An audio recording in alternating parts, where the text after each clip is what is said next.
আহ্বায়ক জনাব নিজামুর রহমান নিজাম।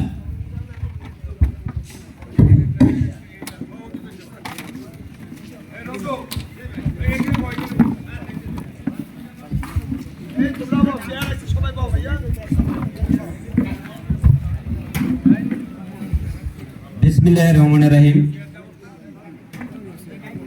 মহান স্বাধীনতার ঘোষক, বহুদলীয় গণতন্ত্রের প্রবক্তা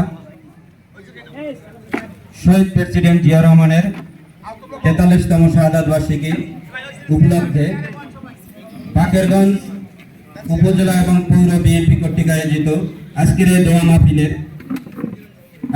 দোয়া মাহফিলের সম্মানিত সভাপতি, প্রধান অতিথি হিসেবে উপস্থিত আছে সাবেক সংসদ বরিশাল জেলা বিএনপির সম্মানিত আহ্বায়ক, বীর মুক্তিযোদ্ধা জনাব আবুল হোসেন খান। প্রধান বক্তা হিসেবে উপস্থিত আছে বরিশাল জেলা বিএনপির সাবেক সাধারণ সম্পাদক, সাবেক ছাত্রনেতা, সাবেক যুবনেতা, বরিশাল জেলা বিএনপির বর্তমান সদস্য সচিব অ্যাডভোকেট আবুল কালাম শাহিন ভাই সহ বিএনপি নেতৃবৃন্দ, জেলা বিএনপি নেতৃবৃন্দ, বাকেরগঞ্জ উপজেলা বিএনপি নেতৃবৃন্দ,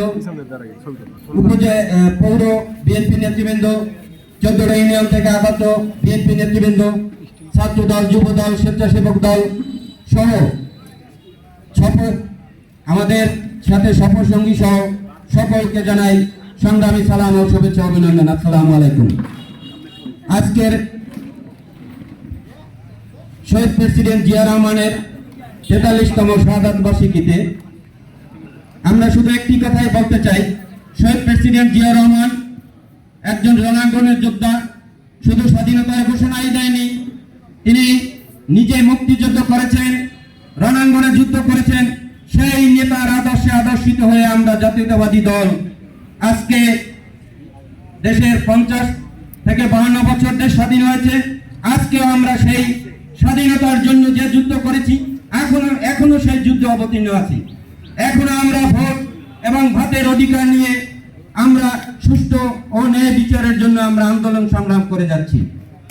আমরা যদি শহীদ প্রেসিডেন্ট জিয়া রহমানের সেই 19 দফাকে ফলো করি তাহলে আজকে এই দেশে স্বয়ংসম্পূর্ণ একটি রাষ্ট্রে পরিণত হতো।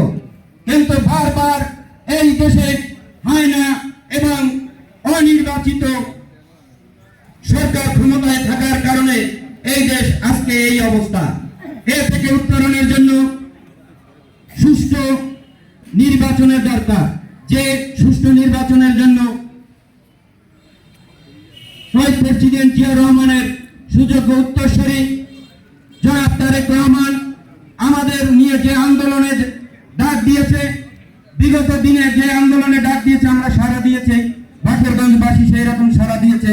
আমরা সামনের দিনগুলোতে সাড়া দেব এই প্রত্যয় নিয়ে আমি আমার বক্তব্য শেষ করছি। শহীদ প্রেসিডেন্ট জিয়া রহমান অমর, খালেদা জিয়া জিন্দাবাদ, তারেক রহমান জিন্দাবাদ, বাংলাদেশ জাতীয়তাবাদী স্বেচ্ছাসেবক দল জিন্দাবাদ, বরিশাল জেলা স্বেচ্ছাসেবক দল জিন্দাবাদ। আসসালামু আলাইকুম।